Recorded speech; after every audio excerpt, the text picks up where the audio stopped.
विजय स्तंभाच्या सन्मानात आम्ही उतरलो मैदानात.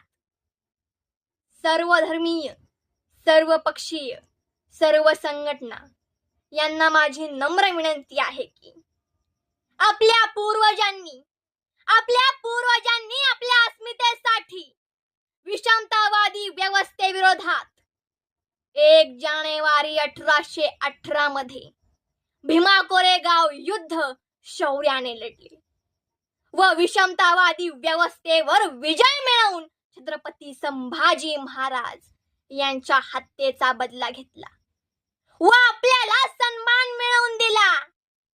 त्या विजय स्तंभाच्या सन्मानासाठी